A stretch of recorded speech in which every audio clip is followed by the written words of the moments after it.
Action. বিসমিল্লাহির রহমানির রহিম। Video শুরুতে সবাইকে জানাচ্ছি সালাম, আসসালামু আলাইকুম। কয়সার আলো চাল পারিয়ে সোনামোর বানিয়ে করো আটা, কাল বিয়েনে বানিয়ে দেন মোক গামলা চারিক পিঠা। ও কি হায় রে হায় মনটায় মোর পিঠে খাবার চায়। কয়খান বানান ভাপা পিঠা, কয়খানে চিতেই বানান, কয়খানে চিতেই ওরে হাটটা গিয়ে কিনিয়ে আনবো তেল আর অমিটেই। ও কি হায় রে হায় মনটায় মোর পিঠে খাবার চায়। ও কি হায় রে হায় মনটায় মোর পিঠে খাবার চায়। হ্যাঁ সুপ্রিয় দর্শক শ্রোতা, আমি এখন ভিডিওটি করতেছি, আজকে হচ্ছে আপনার ডিসেম্বর মাস পড়বে এই অবস্থা।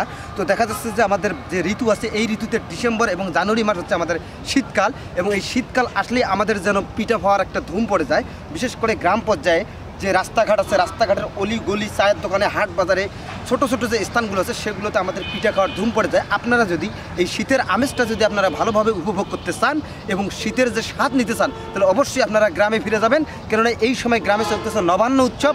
পিঠা খাওয়ার সাথে সাথে এবং নবান্ন উৎসবের সাথে সাথে আপনারা সকালে উঠে সেই গ্রাম বাংলার অপরূপ যে শীতের দৃশ্য, সেই শীতের দৃশ্যগুলো আপনারা উপভোগ করতে পারবেন।